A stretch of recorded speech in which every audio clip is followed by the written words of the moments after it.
Me llamo Magdalena, tengo 86 años, y a esta edad avanzada, nadie espera que guarde secretos. Mis hijos creen que ya les he contado todo lo que debía saberse, que mis recuerdos están poblados solo de los detalles triviales de la vida, costuras de antaño, canciones antiguas y recetas familiares. Mis nietos me prodigan abrazos llenos de cariño y me llaman, abuelita, como si mi esencia se limitara a una voz dulce, unas manos temblorosas y un corazón anclado en el pasado. Sin embargo, existen secretos que no se revelan en la juventud, recuerdos que el cuerpo atesora aun cuando la boca calla, secretos que se marchitan lentamente hasta que un día, se vuelven insoportables. Hoy por primera vez me enfrento al silencio que me ha acompañado durante décadas y decido romperlo, porque las historias no contadas se repiten, y lo que a mí me ocurrió no puede seguir oculto bajo el manto de la vergüenza. Nací en un pequeño y polvoriento pueblo en el sur de México, un lugar donde las montañas bajas abrazaban el horizonte, los caminos eran de tierra y el aire se cargaba de tradiciones tan pesadas que uno podía sentirse asfixiado, como si las costumbres ancestrales impidieran respirar, sin que nadie se diera cuenta de que las almas, en su interior, estuvieran hechas pedazos. Mi familia, su apellido, era conocida y respetada por todos en el pueblo. Mi abuela, con su autoridad silenciosa, era una de esas matriarcas que, sin alzar la voz, gobernaba con mano firme y determinación, más que cualquier hombre. Mi madre, siempre sumisa y presente, caminaba con la espalda recta y la mirada baja, cumpliendo su deber, pero parecía ausente de sí misma, como si sus deseos e inquietudes estuvieran reprimidos. Yo era la menor de 3 hijas, la más callada, la que observaba todo en silencio, absorbiendo cada detalle. Desde que era una niña aprendí que en nuestra casa existían secretos, temas que no se mencionaban, que los hombres tomaban las decisiones y las mujeres acataban, y que el honor de la familia, un concepto abstracto y rígido, era más importante que la felicidad o el bienestar de cualquier niña. Recuerdo los domingos como días santos, llenos de una solemnidad casi palpable. No era por la asistencia a la iglesia, sino porque esas eran las únicas fechas en las que nos juntábamos todos, toda la familia, en la gran casa de mi abuela, donde se preparaban comidas para 20 personas, aunque fuéramos 15. En ese hogar, los hombres comían primero y luego las mujeres. Era en la cocina, el corazón de la casa, donde se forjaban los secretos familiares. Allí se decidían los matrimonios, se decretaba quién debía callar y quién debía simular. Yo, siendo niña, escuchaba más de lo que comprendía, pero la atmósfera, ese ambiente cargado, me calaba hasta los huesos. Había algo indefinible, una especie de sombra que se posaba sobre los hombros de las mujeres, obligándolas a caminar con lentitud, como si portaran un peso invisible. Nunca fui una niña rebelde. Me peinaban con 2 trenzas muy bien hechas, me vestían con ropa blanca impoluta y me instruían a sonreír discretamente sin mostrar los dientes. Mi madre me repetía que yo era la flor más pura de la familia y, por lo tanto, debía comportarme acorde a esa imagen.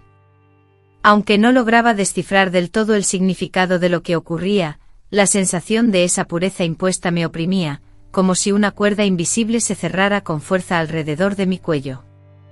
A mis 9 años mi cuerpo aún desconocía la amenaza real, pero mi intuición, esa voz interna que a veces susurraba secretos, sí la percibía. Fue esa misma intuición la que me hizo temblar el día en que mi abuela anunció una reunión especial, una ceremonia de limpieza familiar que, según decían, se celebraba solo cada varias generaciones para honrar el linaje. Las explicaciones fueron escasas, pero la atmósfera entre las mujeres era de nerviosismo palpable. Me informaron que yo sería la protagonista, que se trataba de un honor inmenso, motivo de orgullo. Me prepararon con un vestido largo, impoluto, de un blanco inmaculado adornado con encajes antiguos. Me adornaron el cabello con flores de azahar, como si me prepararan para un matrimonio. Mi madre, sumida en un llanto silencioso, trenzaba mi pelo mientras yo, con curiosidad infantil, le preguntaba qué ocurría. Ella solo balbuceaba que era emoción, pero en sus ojos, más allá de las lágrimas, brillaba algo diferente, algo que no entendía, miedo. Un miedo que me resultaba incomprensible, pero que absorbí con la misma intensidad con la que se aferraba a ella. Ese día, hace más de 70 años, fue el comienzo de todo, algo que aún recuerdo vívidamente como si fuera ayer. La casa, sumida en penumbra, olía intensamente a copal y a cera caliente, con las ventanas oscurecidas por pesadas mantas y docenas de velas parpadeando. Estaban presentes hombres desconocidos, parientes lejanos a quienes nunca había visto antes, y mujeres vestidas de luto, rezando en susurros, creando una atmósfera de tensión palpable que me hacía sudar a pesar del frío. Me sentaron sola en una silla en el centro del salón, rodeada de adultos que me observaban con una solemnidad que me sobrecogía, como si no fuera una simple niña, sino un objeto de veneración. Con la mirada buscaba a mi madre desesperadamente, pero ella permanecía al fondo, con los labios apretados y la vista fija en el suelo. De pronto sentí manos desconocidas sobre mis muslos y una voz que me ordenaba permanecer quieta, asegurando que todo era por mi bien. Aterrorizada e incapaz de comprender lo que sucedía, solo sentía el deseo de escapar, la certeza de que algo terrible estaba a punto de ocurrir. Me hablaron de una ofrenda, me aseguraron que mi cuerpo traería abundancia, que las mujeres tenían la obligación de sacrificar su inocencia por el futuro de la familia. Aunque entonces no comprendí esas palabras, quedaron marcadas en mi memoria como si fueran brasas ardiendo. El significado me era desconocido, pero mi cuerpo lo percibió con antelación. Antes de que mi mente lo entendiera, mi piel lo sintió y cuando me condujeron a la habitación apartada y cerraron la puerta tras de mí, supe que mi vida daría un vuelco irrevocable. Hoy, con 86 años, al recordar, siento el dolor de haber permanecido en silencio por tanto tiempo, aunque también comprendo las razones. A veces el miedo es más poderoso que la verdad. Y cuando una niña es traicionada por aquellos a quienes ama, la herida que se abre es tan profunda que se fusiona con su propia existencia. Sin embargo, en esta etapa de mi vida, siento la necesidad imperiosa de liberar este dolor que llevo en mi interior, no por mí, que ya he vivido muchos años, sino por las otras Magdalenas, por aquellas que vinieron después de mí, por las que están creciendo ahora mismo en hogares donde el silencio es la norma, donde se exige la pureza como un sacrificio y donde nadie se atreve a confrontar el horror oculto tras una tradición. Yo fui utilizada como una ofrenda, y nadie me defendió. Después de aquella noche algo en mi interior se apagó lentamente. No fue un cambio brusco, no hubo gritos ni llanto, ni nadie me ofreció consuelo. Al día siguiente mi abuela me abrazó frente a todos, como si nada hubiera sucedido. Me entregó una medalla de San Benito y me declaró mujer. Recuerdo haber bajado la mirada, sintiendo el peso de la medalla en mis manos como si me quemara. Quise preguntar qué significaba ser una mujer, porque me dolía el cuerpo si todo había sido por el bien de la familia. Pero nadie me dio explicaciones. Mi madre evitaba mirarme a los ojos. Mi padre permaneció completamente en silencio sobre el asunto, sin pronunciar una sola palabra. Para mí, que apenas tenía 9 años, fue claro que existían temas prohibidos, sufrimientos que se guardaban en secreto y preguntas que podían ser peligrosas. Durante semanas me moví por la casa como un espectro, sin jugar, sin hablar, sin reír. En la escuela, mis maestras notaron mi cambio de actitud, pero, acostumbradas a mi naturaleza tranquila, atribuyeron mi comportamiento a enfermedad o cansancio.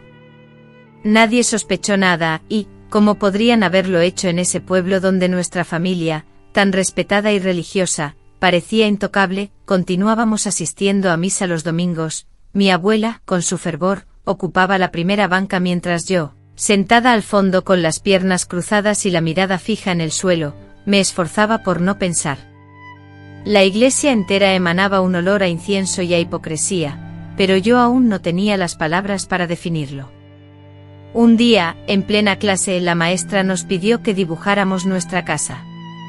Todos los demás niños dibujaron casas con tejados que incluían chimeneas, ventanas amplias y árboles florecientes.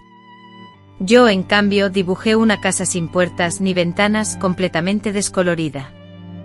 Cuando la maestra me preguntó la razón de la oscuridad de mi dibujo, respondí que era porque el sol no lograba entrar. Ella soltó una risita suave y me acarició la cabeza, pero no entendió. Nadie parecía comprender y esa falta de entendimiento me sumió en una mayor soledad. Con el tiempo comencé a percibir detalles nuevos, cosas que antes pasaban desapercibidas. Descubrí que mi abuela tenía una habitación bajo llave donde guardaba velas oscuras, frascos con líquidos misteriosos y estatuillas de madera, talladas con formas extrañas, diferentes a las representaciones religiosas conocidas. Ella aseguraba que esos objetos eran amuletos de protección, provenientes de nuestros antepasados.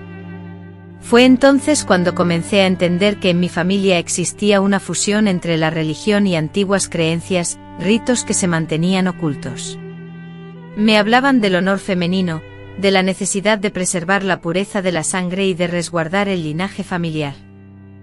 Ignoraba el significado de sus palabras, pero cada vez que las pronunciaban, me sentía aludida, como si fuera un elemento más de un legado incomprensible, como si mi cuerpo ya fuera suyo antes de nacer. Mi madre, aunque silenciosa, comenzó a mostrar cambios sutiles. No era un cambio físico, sino en su mirada. Una noche la descubrí llorando frente al altar que tenía en su habitación. Le pregunté la razón de su llanto y me respondió con una frase imborrable: porque tú eres lo mejor que tengo y no pude hacer nada para evitarlo. Aquellas palabras me impactaron profundamente. Deseaba preguntarle por qué no me había defendido, por qué me había abandonado. ¿Por qué me llevó a esa reunión como si fuera una celebración? Sin embargo, me quedé callada. Solo la abracé sintiendo sus lágrimas empapar mi hombro, y me prometí en silencio que algún día entendería todo, que algún día descubriría por qué nadie me había protegido. Los años siguientes fueron una época de silencio. Aquella noche, envuelta en un silencio sepulcral, quedó para siempre relegada al olvido. La medalla de San Benito, símbolo de una fe que yo no sentía, fue colgada en mi pared, convertida en un amargo trofeo de una batalla que jamás pedí librar. Ante su presencia constante experimentaba una mezcla de rabia hirviente y una profunda vergüenza, emociones que debía sofocar para mantener la fachada de perfección que se exigía.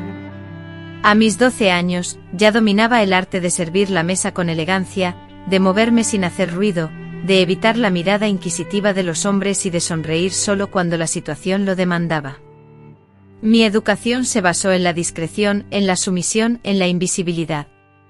Me enseñaron que la pureza no era un tesoro a salvaguardar, sino un bien a ser entregado. Esa fue la lección que me marcaría para siempre. En el pueblo, la gente seguía considerando a mi familia un ejemplo de rectitud y virtud.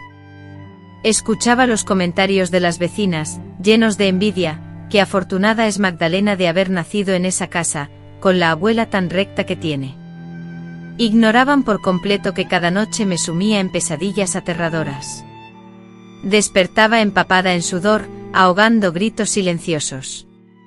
No conocían el nudo que se formaba en mi estómago cada vez que escuchaba la voz de uno de mis tíos, y jamás lo sabrían, porque esa era la lección que me habían enseñado: callar. Guardábamos los secretos familiares, ese era el acuerdo tácito. No fue hasta que cumplí 15 años y empecé a trabajar en la tienda de telas del pueblo, cuando comprendí que no todas las familias funcionaban igual. Allí conocí a Clara, una joven que reía a carcajadas, sin temor a ser juzgada, que hablaba con voz firme y que sostenía la mirada de los hombres sin vacilar. Ella solía invitarme a tomar café después de salir de la tienda, y en esas charlas me compartía relatos sobre su hogar, sobre su madre que siempre la protegía y su padre que la trataba con afecto. Al principio, dudaba de sus palabras. Pensaba que tal vez exageraba, que lo hacía con la intención de hacerme sentir mal, pero un día me invitó a su casa y allí lo vi con mis propios ojos. Su padre la abrazó en cuanto entramos, le preguntó si ya había comido y le preparó un vaso de jugo. Yo me quedé completamente petrificada, era la primera vez que presenciaba la ternura de un padre hacia su hija. Las lágrimas amenazaron con salir, pero me contuve. Esa noche, al regresar a mi casa, observé a mi padre con una nueva perspectiva y lo odié por su indiferencia, por su silencio, por permitir que yo sufriera tanto. Sentí un odio profundo hacia él, porque nunca se preocupó por mis sentimientos, nunca me preguntó cómo estaba, y me trataba como si fuera invisible. Al verme llegar a casa, silenciosa y retraída, mi madre me preguntó si me encontraba bien. Le respondí afirmativamente, pero en mi interior, algo se había quebrado irremediablemente. Ya no podía seguir pensando que lo que me había sucedido era algo natural. No podía aceptar que el sufrimiento de una niña fuera justificado como una tradición más. Esa noche la verdad se reveló, algo estaba terriblemente mal en mi vida. Lo que me hicieron no era amor, ni cuidado, sino abuso y traición. Y con esa revelación, comenzó mi proceso de despertar. Aún sentía miedo, y no sabía cómo afrontaría la verdad que se avecinaba. Pero por primera vez sentí una rabia intensa, una ira que nacía del alma. Y esa rabia, supe, podía ser el primer paso hacia la libertad. Desde ese instante comencé a observar mi propia vida desde una perspectiva externa, como si no fuera mía. Todo a mi alrededor adquirió un nuevo significado. Las paredes de la casa, que antes consideraba normales, ahora se asemejaban a los muros de una prisión. La voz de mi abuela, grave y dominante, resonaba vacía en mis oídos, como un eco lejano de un tiempo que ya no debía controlar mi vida, pero persistía, imponente con sus oraciones confusas entrelazadas con rezos arcaicos de origen incierto, si provenían de la fe religiosa o de las sombras de un pasado oscuro. Sus miradas siempre me evaluaban con un orgullo casi fanático, como si yo fuera la prueba viviente de sus tradiciones. A veces sus dedos helados y delgados como huesos acariciaban mi rostro y me susurraba: Dios te ha elegido, hija. No todas tienen el privilegio de ser tocadas por lo divino. Y yo, ya no una niña pero tampoco una mujer hecha, sentía que esas palabras eran una cruel ironía. En lo que viví no había nada divino, solo oscuridad, silencio y una herida que se abría más con cada acción, con cada intento de convertir en sagrado lo que fue una imposición, un acto de sumisión oculto tras una falsa ceremonia. Mi madre era una sombra, una presencia etérea, estaba, pero no participaba.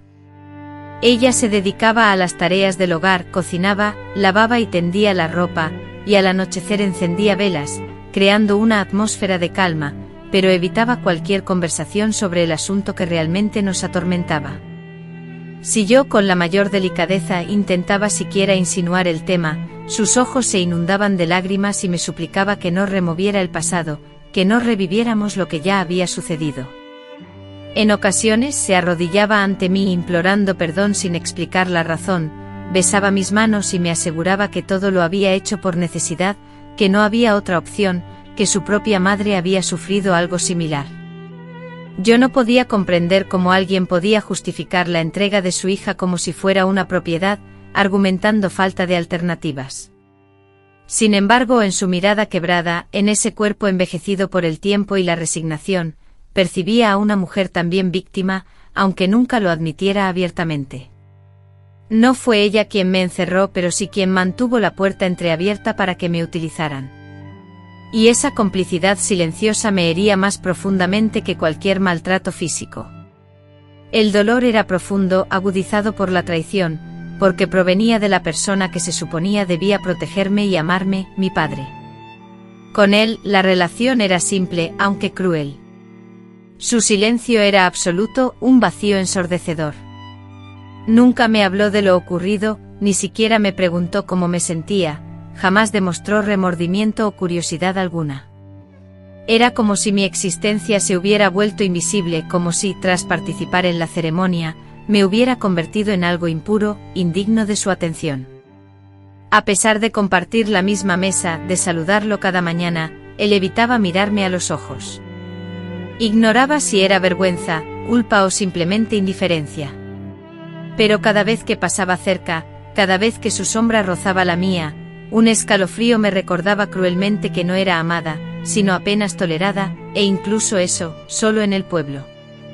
Mientras tanto mi cuerpo experimentaba cambios notorios, mi figura ya no se asociaba solo con ser la hija menor de los Ortega, sino con la que había participado en la ceremonia.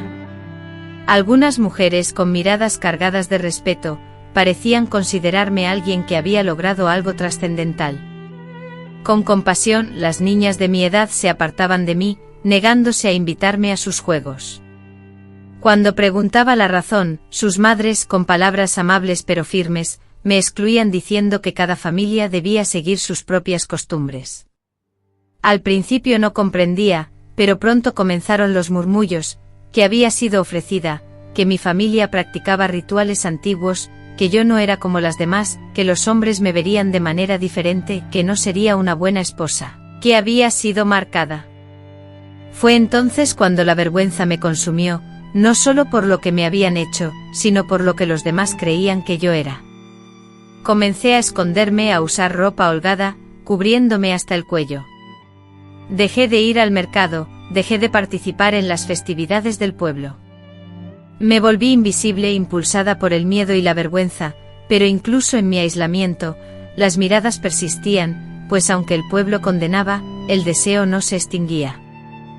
A la edad de 14 años, uno de mis tíos lejanos, de esos que habían asistido a la ceremonia familiar hacía mucho tiempo, comenzó a visitarnos con más frecuencia de lo habitual.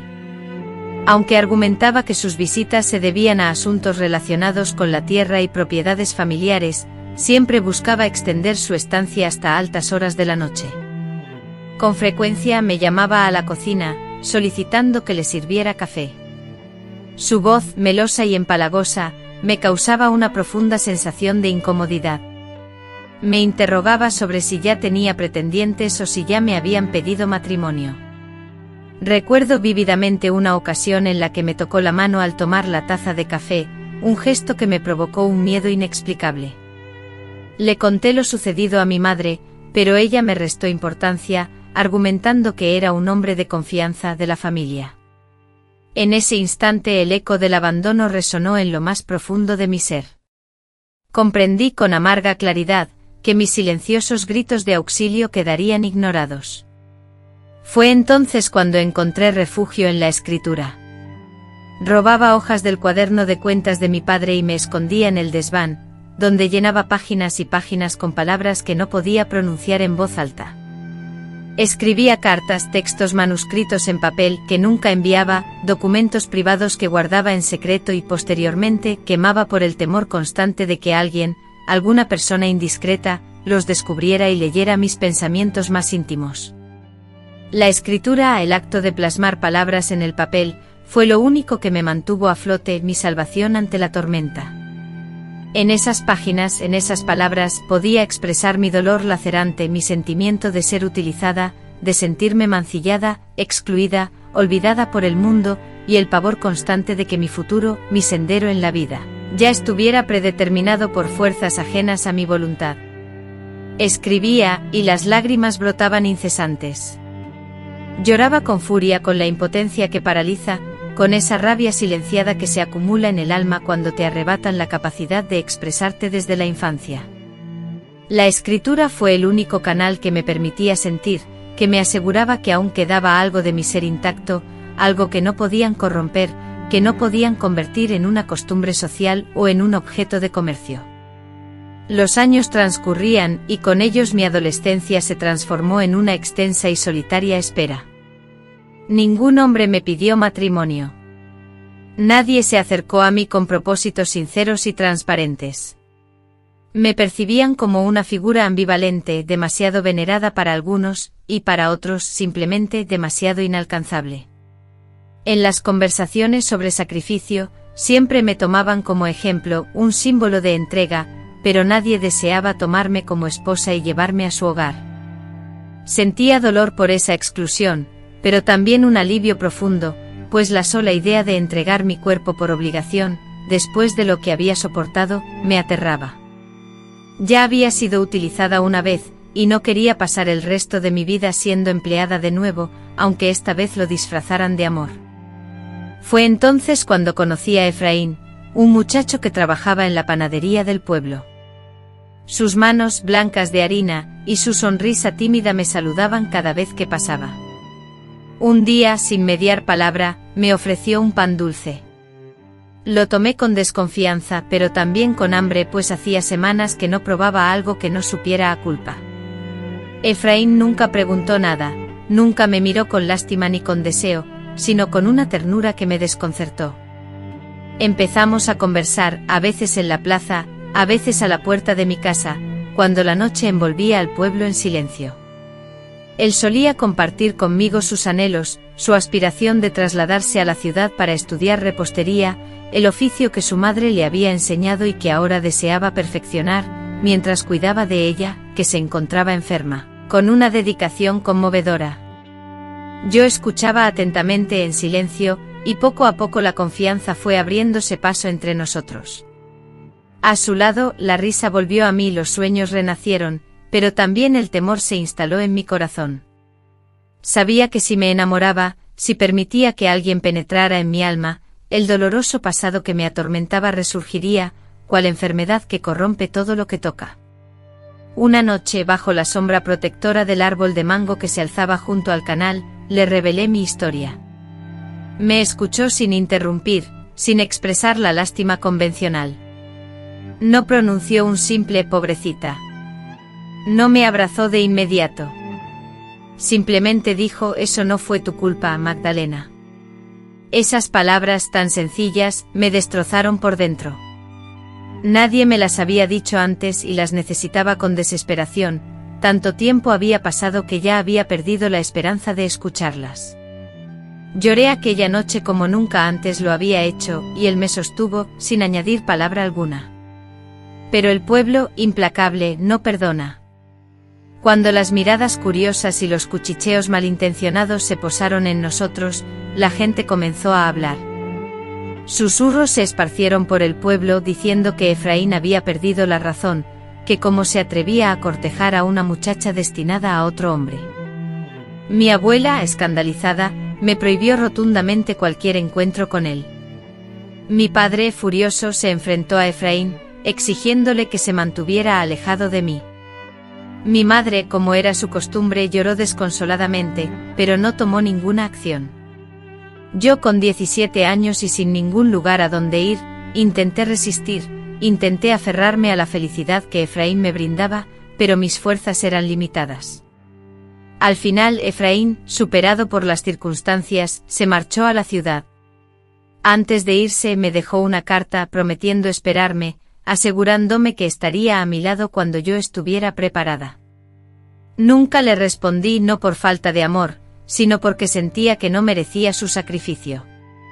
Así mi juventud se desvaneció, no entre gritos de protesta, sino sumida en otro silencio. Un silencio que, aunque nacido del miedo, también albergaba la certeza de que aún tenía un futuro por delante. No sabía cuándo ni cómo, pero sabía que algún día hablaría, que algún día esta historia sería contada. Y hoy, ese día ha llegado. El tiempo transcurrió implacablemente como un río que, con su lento pero constante fluir, arrastra consigo todo lo que encuentra, incluidas las verdades más amargas y dolorosas. Me convertí en una mujer adulta sin haber experimentado la juventud que la mayoría de las chicas vivían, no hubo festejos de 15 años, ni amigas con quienes compartir confidencias y risas, ni tardes de juegos despreocupados. En lugar de eso, mi adolescencia fue un periodo sombrío y vigilado, una época en la que aprendí a ocultarme más que a mostrarme, a guardar silencio más que a expresar mis pensamientos, y a adaptarme a las expectativas ajenas, sin siquiera atreverme a cuestionar si tenía derecho a anhelar algo diferente. Sin embargo, no fue sino hasta mucho después, ya casada y con hijos, que comencé a comprender que mi historia no era simplemente una excepción trágica dentro de una familia con costumbres arraigadas, sino que formaba parte de un patrón más amplio, oscuro y, sobre todo, mucho más común de lo que hubiera deseado. Mi matrimonio, como era costumbre en la época, había sido arreglado. A los 20 años mi abuela, consumida por la enfermedad pero conservando su autoridad, me mandó llamar a su habitación. Me comunicó que don Hilario, un viudo adinerado del pueblo, propietario de tierras y ganado, se había interesado en mí. Es un buen hombre, me aseguró, trabajador, serio, de buena reputación. A alguien como él no se le rechaza. Yo, sumisa, asentí en silencio, habiendo aprendido a la fuerza que oponerse era inútil.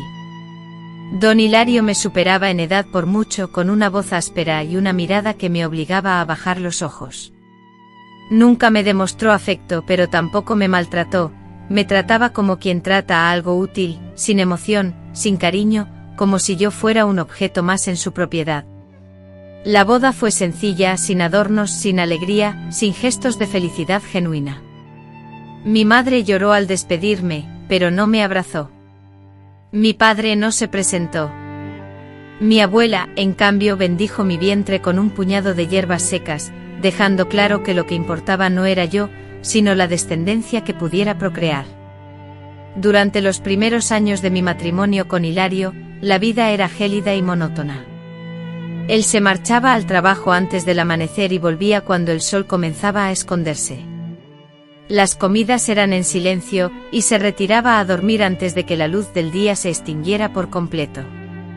Nunca me cuestionaba, ni sobre mi vida anterior, ni sobre mis sentimientos. Se limitaba a dar órdenes, qué hacer, qué cocinar, qué ponerme. Cada lunes me entregaba dinero, y esperaba ver resultados el domingo siguiente. En la cama su trato era impersonal, como si utilizara herramientas, sin pasión, sin palabras, sin miramientos. Yo por mi parte no protestaba. Ya había abandonado la esperanza de que mi cuerpo fuera un lugar de placer o afecto. Para mí mi cuerpo era simplemente una obligación, un medio de subsistencia, de complacencia, para evitar el castigo del rechazo. Tuve 3 hijos, 2 varones y una niña. Mis hijos crecieron robustos, saludables, llenos de vitalidad. Yo los alimentaba, los vestía, los cuidaba, pero me resultaba difícil abrazarlos. Cada vez que dirigía mi mirada a sus ojos, una punzada sorda se instalaba en mi pecho, una combinación dolorosa de afecto y temor, como si anticipara su posible caída, su inevitable encuentro con el mismo sufrimiento del que yo, con todo mi esfuerzo, no había logrado huir. Mi hija, sin embargo, era diferente. Desde que era una niña, demostró ser sensible, curiosa, un torbellino de interrogantes. Me observaba con una intensidad que me desarmaba por completo. A los 5 años me preguntó por qué nunca sonreía. A los 7, quiso saber la razón por la que siempre llevaba el cabello recogido. A los 9 me preguntó si alguna vez había amado, y fue entonces cuando sucedió algo que nunca había contemplado. Empecé a hablar, a relatar. Al principio fueron frases inconexas, después historias camufladas en cuentos, luego recuerdos dolorosos que no me atrevía a mencionar con claridad. Pero ella comprendía incluso antes de que las palabras se formaran por completo. Su silencio, lleno de respeto, me brindaba el coraje necesario. Su inocencia no emitía juicios, solo aceptaba. Y poco a poco comencé a vislumbrar en sus ojos el reflejo de la niña que yo había sido. La tarde de septiembre, cuando mi hija tenía 10 años, mientras paseábamos por el mercado eligiendo fruta, una mujer mayor conocida por sus chismorreos, se acercó a nosotras. Con una sonrisa que me heló la sangre, nos observó y, dirigiéndose a mí, exclamó: «Mira qué niña tan linda. Ojalá sea tan fuerte como tú, Magdalena. Aunque a ti sí que te formaron bien, ¿verdad?». Mi hija inocente no entendió, pero yo, con el corazón en un puño, sí. Aquella frase bien formada era un código, una alusión encubierta a la violencia que había sufrido en mi infancia, la misma expresión que había escuchado en boca de uno de mis agresores, cuando yo apenas era una niña de 9 años. Un nudo de angustia me oprimió la garganta, una náusea me obligó a retroceder, y en ese instante la verdad se hizo diáfana: mi hija estaba en peligro, no en ese momento, ni en ese lugar, sino en el futuro. Si yo permanecía callada, si no desafiaba todo aquello que me habían inculcado a acatar, mi hija corría el peligro de ser la siguiente víctima. Podía ser sometida, explotada, silenciada, tal como lo fui yo. Y en ese momento entendí algo crucial: mi silencio ya no me resguardaba. Ahora, mi silencio la ponía en peligro. Esa noche, mientras ella dormía plácidamente aferrada a su muñeca de trapo, me senté en la mesa de la cocina, con la luz de una vela parpadeante y un cuaderno antiguo entre las manos. Comencé a escribir, tal como lo hacía en mi infancia, pero esta vez no quemé las hojas, sino que las conservé, llenándolas de nombres, fechas, aromas y frases. Escribí sobre mi abuela, sobre la ceremonia, sobre el vestido blanco y las manos heladas. Describí la habitación cerrada, las oraciones vacías. Los tíos con sus miradas pesadas. Relaté el día siguiente el pan insípido, la mirada de mi madre, incapaz de encontrar dónde recaer la culpa. Escribí sobre el silencio prolongado de los años, sobre hilarios, sobre las noches que no fueron noches, sino rituales sin significado. Por primera vez, en lugar de sentir culpa, experimenté una furia intensa. Cada palabra que pronunciaba se transformaba en una piedra que lanzaba con fuerza contra el muro de silencio y represión que me habían obligado a construir alrededor de mi vida. Sentí que mi historia, mi verdad y el dolor que me acompañaba tenían el derecho legítimo de ser expresados, pero la escritura por sí sola no era suficiente. Al día siguiente, en busca de orientación y apoyo, me dirigí a doña Gertrudis, una mujer del pueblo conocida por ser partera y curandera, a quien la gente respetaba y en algunos casos temía por su sabiduría. Me recibió con un mate tibio y una mirada que parecía comprenderlo todo sin necesidad de palabras. Le relaté mi historia sin interrupciones, sin adornos ni justificaciones, y ella, con una calma sorprendente, no se inmutó. Me confesó haber escuchado relatos similares, incluso mencionó que en algunos pueblos esas ceremonias, disfrazadas de espiritualidad, cultura o supuesta necesidad, aún se practicaban. Me aclaró con firmeza que lo que había vivido no era un ritual, sino un abuso, y que yo no había sido elegida, sino utilizada. Me explicó que el linaje se protege defendiendo a las niñas, no entregándolas. Sus palabras resonaron en mí como una lanza y por primera vez sentí que me veían, que me validaban, que daban nombre a lo que había sufrido. Y entonces las lágrimas brotaron sin control, un llanto profundo que superó cualquier otro que hubiera sentido, incluso el día de la ceremonia, el día de mi boda, o en los partos. Lloré con el corazón destrozado. Ese día una profunda comprensión me invadió. Mi experiencia, aunque dolorosa, no era un caso aislado. Había otras mujeres como yo en pueblos lejanos, en casas diferentes, con nombres distintos, pero unidas por el mismo silencio sepulcral. Comprendí que si no rompíamos ese silencio, si no compartíamos nuestras vivencias, si no nombrábamos el daño que nos habían infligido, las mismas heridas seguirían reproduciéndose, perpetuándose de generación en generación. Entendí que ser madre implicaba más que cuidar y proteger, implicaba alzar la voz, romper las cadenas del silencio, y decir, esto está mal, aunque a nadie le guste escucharlo. Comprendí que sobrevivir no era suficiente. Era necesario transformar lo vivido, convertir el dolor en una coraza, en una advertencia, en un testimonio. Y así comencé a hablar, no a gritos en público ni con discursos grandilocuentes, sino con mi hija. Le conté mi historia con delicadeza, con respeto, con amor. Ella pacientemente me escuchó sin interrumpirme. Finalmente, después de todo, mi hija me abrazó y con voz suave me dijo, gracias por confiar en mi abuela. Ahora yo también voy a cuidarte. Fue en ese momento, tras esa conversación íntima, que sentí el inicio de la ruptura de un ciclo doloroso. Algo se encendió dentro de mí, una pequeña luz, persistente como la llama de una vela que parpadea pero no se extingue. Por primera vez en mi vida, sentí la posibilidad de existir fuera del silencio opresivo, fuera del miedo constante y fuera del rol que me habían asignado desde mi infancia. Aunque la esperanza se había abierto paso, la memoria no se borraba, al mismo tiempo que encontraba la fuerza para relatar mi historia, como olas embravecidas, emergían recuerdos enterrados por años, escenas borrosas pero vívidas en sensaciones, impregnadas de olores, texturas y susurros. Con esos recuerdos, inevitablemente, llegaron las consecuencias.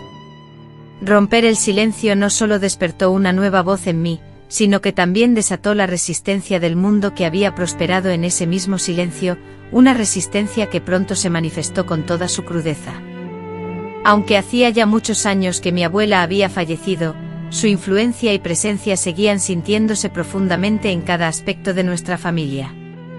Mis tías, mujeres ya mayores y con una edad considerablemente superior a la mía, aún repetían sus expresiones favoritas, transmitían sus consejos y, en general, mantenían la misma perspectiva sobre la vida que ella les había inculcado. Cuando se enteraron de que yo, por mi parte, comenzaba a compartir con mi hija recuerdos y reflexiones sobre nuestra abuela, comenzaron a observarme con una creciente desconfianza, como si estuviera rompiendo un acuerdo tácito. Una de ellas, la tía que siempre había sido más cercana a mi madre, me visitó una tarde, utilizando un pan dulce como pretexto. Con voz baja, pero con una firmeza inquebrantable, me advirtió: hay cosas que no se deben mencionar, Magdalena. Hay asuntos que es mejor mantener en el olvido porque si los sacas a la luz, te arriesgas a quedarte sola. No respondió a ninguna de mis preguntas, tampoco negó explícitamente nada, simplemente me observó con una mirada que denotaba una mezcla de desaprobación y decepción, como si yo fuera una niña pequeña, incapaz de entender las reglas y los secretos que rigen la vida. La acompañé hasta la puerta en silencio, sin pronunciar una sola palabra. Pero esa noche, mientras contemplaba a mi hija durmiendo plácidamente, la advertencia de mi tía resonaba con fuerza en mi mente. Era una realidad palpable, podía, efectivamente, quedar completamente sola. Podía perderlo todo, incluso el amor de mi familia, por atreverme a decir la verdad. La confirmación a mis sospechas llegó inesperadamente rápido. En el pueblo, la murmuración se extendió como un incendio. Personas que antes me recibían con amabilidad ahora me evitaban, mientras que otras, menos recatadas, se acercaban para cuestionar si era cierto que yo había revelado secretos familiares sobre rituales paganos. Si estaba diciendo que mis tíos habían sido abusadores, que mi abuela practicaba la brujería y que todo había sido una mentira, algunos lo veían como un simple cotilleo, otros como una acusación directa y unos pocos con furia, lo consideraban una traición. Mis hijos mayores, por su parte, comenzaron a enfrentar comentarios maliciosos en sus trabajos, miradas inquisitivas y preguntas disfrazadas de preocupación. Uno de ellos, visiblemente enojado, me exigió que dejara de remover el pasado, argumentando que no tenía sentido reavivar viejas heridas. Me instó a mirar hacia adelante, a olvidar y a centrarme en mis nietos. Lo observé con un profundo nudo en la garganta.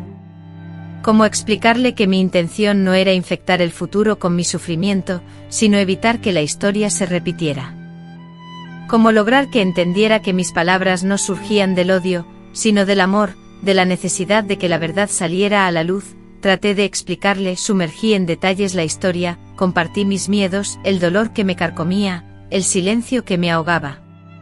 Lloré desconsoladamente delante de él, pero su rostro permaneció pétreo, inexpresivo.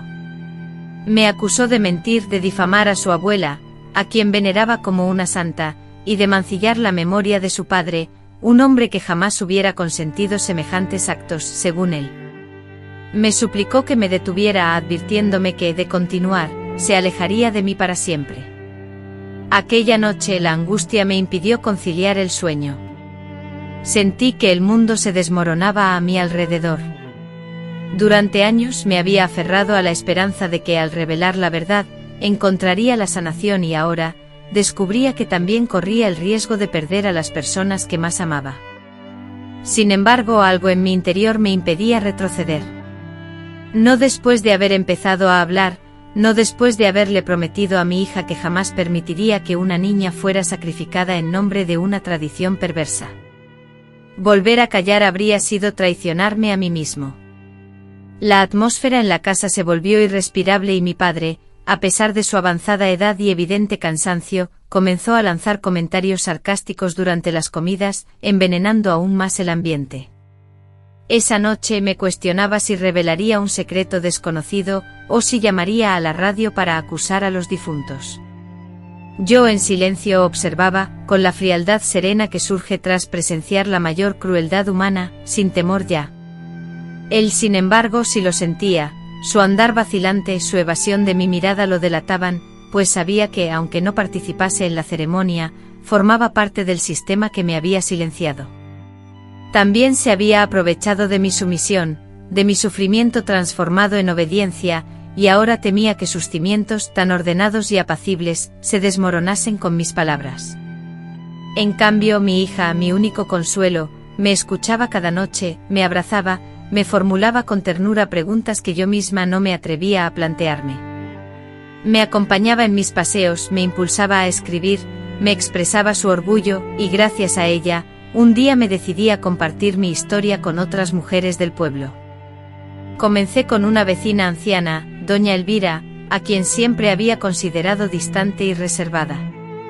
Un día, al encontrarla en el mercado con el corazón latiéndome con fuerza en el pecho como si fuera un tambor, le confesé mi deseo de hablar con ella. Me observó en silencio durante unos instantes y luego me invitó a su hogar. Allí, en su cocina, con el aroma del té recién hecho y el perfume de la albahaca flotando en el aire, le relaté mi historia. Permaneció en silencio casi una hora, sin interrumpirme. Finalmente, con los ojos empañados en lágrimas, tomó mi mano y me confesó: a mí también me ocurrió algo similar, pero nunca lo conté. Así fue como iniciamos algo que jamás había imaginado. Poco a poco otras mujeres comenzaron a acercarse, algunas de manera discreta, otras con miedo, y algunas más con la rabia contenida, todas ellas portadoras de historias semejantes. Aunque no eran idénticas, compartían el silencio, la vergüenza y el dolor oculto. Una había sido entregada a un terrateniente como pago por unas tierras. Otra había sido bendecida por el cura del pueblo. Otra, desde los 6 años, había sufrido abusos por parte de un tío, y nadie le creyó. Nos reuníamos en la cocina de mi casa, con las ventanas cerradas y el corazón abierto de par en par compartíamos recuerdos y secretos, a menudo nos emocionábamos hasta las lágrimas y en ocasiones, solo nos sentábamos en silencio, entrelazando nuestras manos. Pero en ese pequeño círculo, en ese espacio íntimo, florecía algo verdaderamente hermoso, una red de mujeres que por fin, dejaban de sentirse aisladas. Con cada palabra que compartíamos sentía que mi dolor, aunque aún presente, ya no era un secreto vergonzoso ni una carga que solo yo debía soportar. Sin embargo, la comunidad, y especialmente los hombres del pueblo, reaccionaron con hostilidad. Comenzaron a burlarse de nosotras, a acusarnos de estar locas, de permitir que ideas modernas y perjudiciales nos llenaran la cabeza, argumentando que estábamos destruyendo el concepto tradicional de familia. Algunos intentaron intimidarnos con amenazas veladas, mientras que otros se atrevieron a ir a nuestras casas para proferir amenazas directas.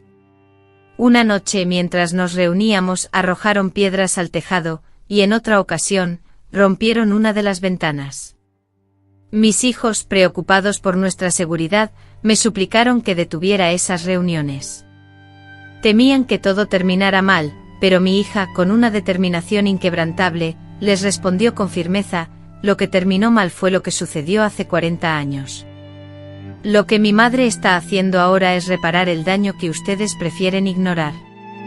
Me miró con una fuerza que me estremeció, y en ese instante comprendí que ya no estaba sola en esta lucha. El golpe más doloroso llegó con la muerte de una niña del pueblo. Tenía 13 años. Oficialmente fue un accidente, cayó del caballo.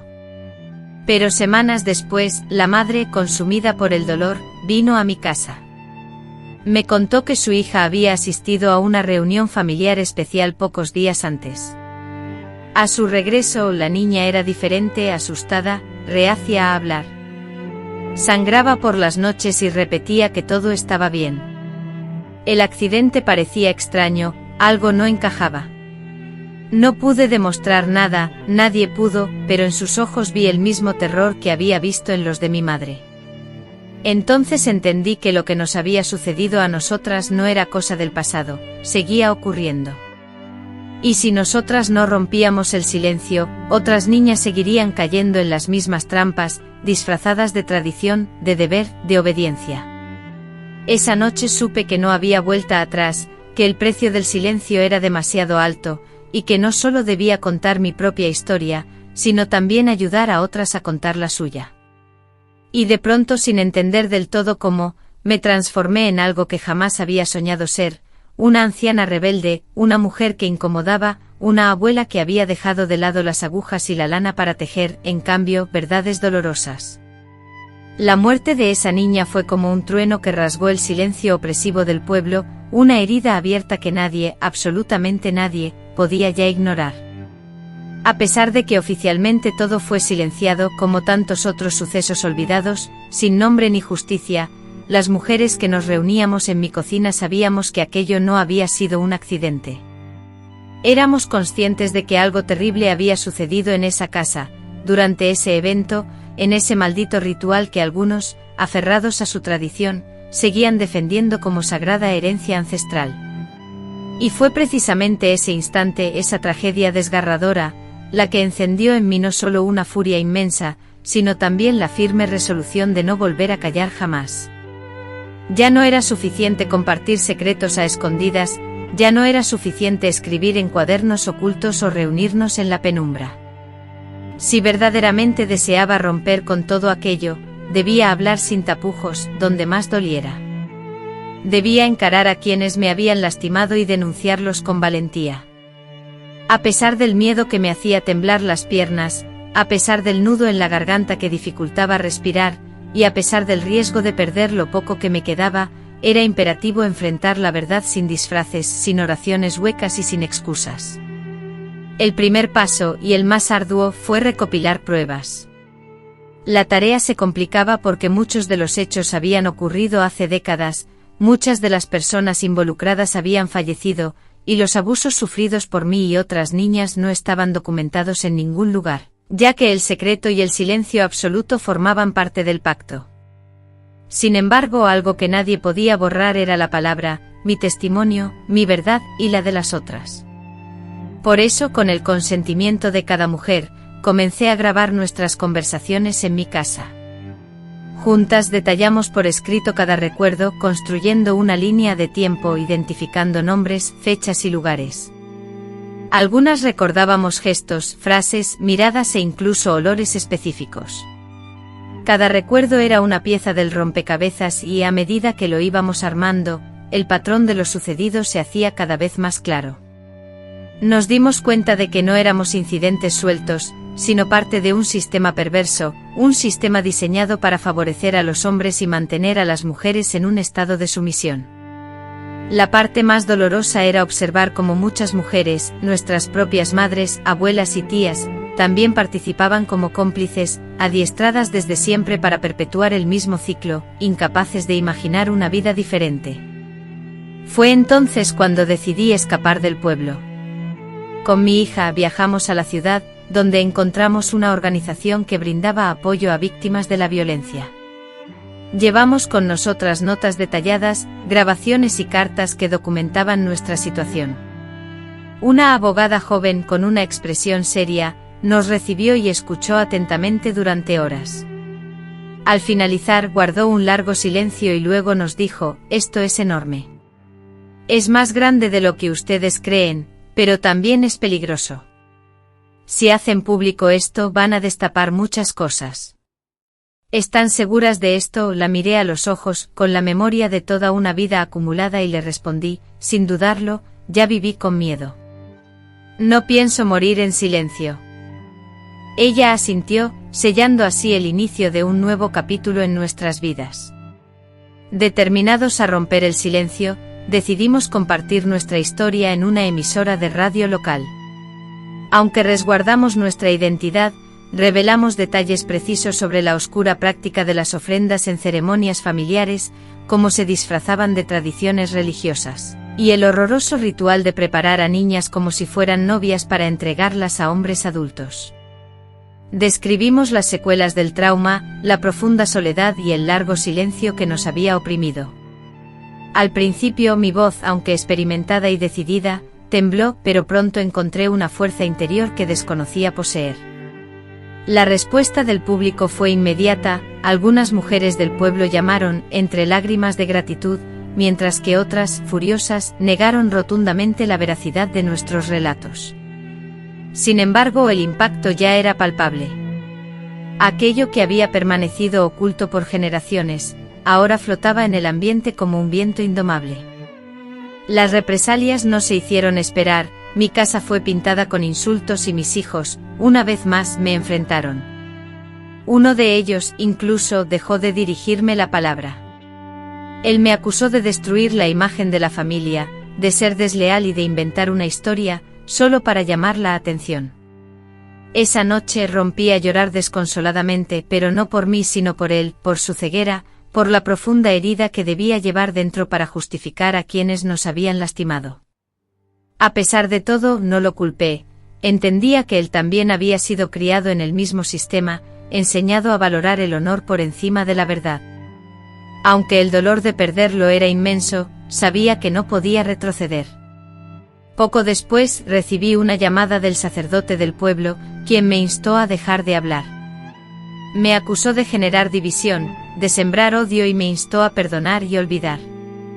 Escuché sus palabras en silencio y al finalizar, le respondí: Padre, usted predica la verdad, pero si la verdad incomoda, entonces no es fe, es teatro.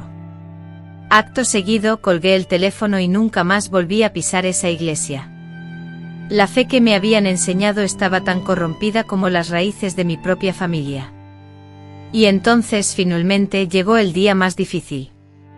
Una de mis tías, la que más se parecía a mi madre y quien aún defendía las costumbres ancestrales, creyendo que todo se había hecho por amor a la tradición familiar, llegó a mi casa furiosa. Me gritó e insultó, acusándome de mancillar la memoria de la abuela. Me llamó ingrata, afirmando que no entendía el sacrificio que implicaba preservar la pureza del linaje familiar y que las mujeres de antes obedecían. Remarcó que yo había sido especial, elegida y protegida, pero la indignación que sentí fue tal que no lo soporté.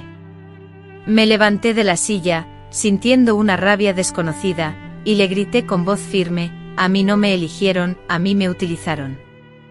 Fui entregada como una muñeca vieja y tú lo sabías. Todas ustedes lo sabían y callaron. Y ahora quieren que yo también me calle. El silencio que siguió se sintió cortante. Ella me observó como si fuera una extraña, y por primera vez bajó la mirada. No añadió ni una palabra más. Se marchó y nunca regresó. Ese día comprendí que la verdad, cuando se pronuncia, no solo libera, sino que también causa temor. Pero ese miedo ya no me pertenecía. Ahora lo portaban aquellos que siempre lo habían sembrado.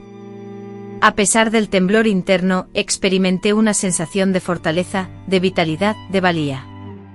Ahora, sentada en este sillón, testigo silencioso de incontables noches de insomnio, observo a través de la ventana el mismo cielo que ha presenciado mi crecimiento, mi envejecimiento, mis quiebras y reconstrucciones. Ya no soy la niña ofrecida como sacrificio, ni la esposa silenciosa que servía con temor, ni la madre que caminaba encorvada por el miedo a repetir lo vivido. Tampoco soy esa mujer que escribía en cuadernos que luego quemaba, como si el fuego pudiera borrar la memoria. Hoy soy una persona diferente, no superior, ni más sabia, sino más libre, libre, no porque el mundo me lo permitiera, sino porque aprendí a concederme el derecho de existir en su totalidad, con todo mi dolor y con aquello que aún no comprendo. Mi hija, ahora una mujer, posee la fortaleza de su abuela, pero no su silencio, tiene la ternura que yo perdí durante tantos años y la determinación de quien fue criada para no heredar la culpa.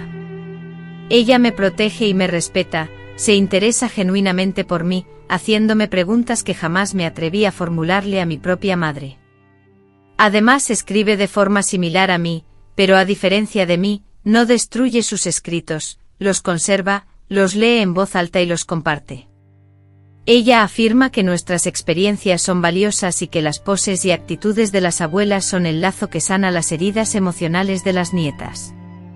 A veces la escucho conversar con sus amigas sobre temas que en mi juventud eran considerados tabú, y aunque no siempre comprendo a la perfección lo que dicen, me inunda un orgullo inmenso, porque en ella, en su andar firme y seguro, observo la ruptura de un ciclo generacional.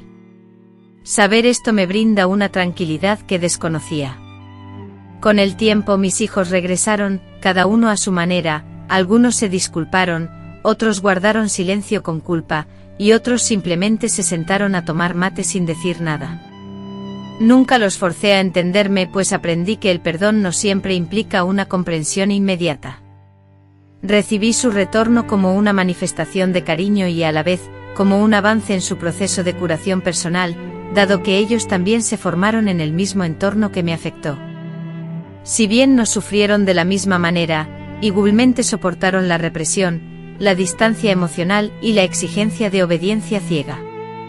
Ahora me abrazan con mayor delicadeza, me observan con un respeto que antes desconocían, y aunque esto no anula el pasado, es suficiente. Hilario falleció hace 2 años, durante el invierno. Su muerte fue tranquila, sin sufrimiento, como si su cuerpo simplemente se hubiera apagado. Estuve a su lado en ese momento, no por afecto ni por costumbre, sino en busca de un cierre. Le tomé la mano y le susurré que ya no sentía rencor hacia él, que también fue una víctima de un sistema que nunca supo cuestionar, que lo había perdonado, no por él, sino por mi propio bienestar. No contestó, ya no podía, pero quiero pensar que me escuchó. Lo sepultamos con sobriedad, sin oraciones prolongadas ni discursos, solo una fotografía y una flor del jardín que tanto amaba. Con su marcha sentí que se completaba una etapa, no con pesar, sino con una liberación. En el pueblo, dejé de ser la figura a la que muchos respetaban silenciosamente y otros evitaban con susurros. Ahora, soy la que alzó la voz. Aunque algunos todavía evitan cruzar miradas conmigo, ya no me afecta, porque muchas mujeres se acercan, me abrazan, comparten sus experiencias y juntas hemos creado algo inédito.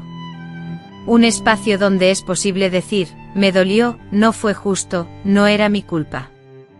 Así formamos un pequeño círculo de encuentro donde tejemos, cocinamos, pero sobre todo, hablamos. A veces reímos, otras lloramos, pero jamás, jamás volvemos a guardar silencio. Esa es nuestra mayor conquista. He envejecido con cicatrices que ya no pretendo ocultar.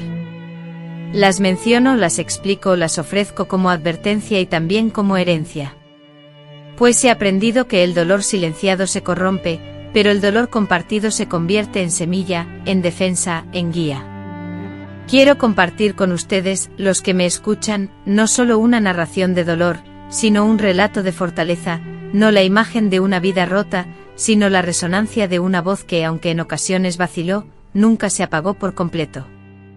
A veces en mis sueños, revivo a la niña que fui, la veo como una aparición, sentada frente al altar, vestida de blanco, con sus grandes ojos llenos de temor. Me acerco a ella, la tomo de la mano y la alejo de ese hogar, la llevo a correr por los campos, lejos del humo denso, de las palabras hirientes, de las manos que oprimían. En esos sueños, ella sonríe y yo despierto, inundada de lágrimas, pero también con una sensación de alivio. Es porque, aunque solo sea en mi memoria, he logrado rescatarla. Hoy, al mirar el camino recorrido, no siento vergüenza, sino profunda gratitud por haber llegado hasta este punto, por haber sobrevivido, por haber alzado mi voz y por haber quebrado el silencio que obligó a tantas otras a tragarse su dolor. Un dolor que manchó sus vidas con sangre. No revelo esta historia por un deseo de venganza, sino porque sé que hay niñas, en otros lugares, en otras comunidades, en otros hogares, que están a punto de experimentar el mismo sufrimiento. Si esta voz, ahora marcada y debilitada por el tiempo, logra alcanzar a una sola de ellas antes de que la tragedia las consuma, entonces todo el dolor y el esfuerzo habrán tenido sentido. Porque ninguna niña debería ser sacrificada, convertida en una ofrenda en nombre de un falso honor. Porque el amor no se fuerza, la dignidad no se vende y el cuerpo de una niña no es una herramienta, ni una promesa, ni un objeto para proteger el nombre de una familia. Es suficiente. Ya es momento de actuar. Y ahora, por fin, hay alguien que escucha.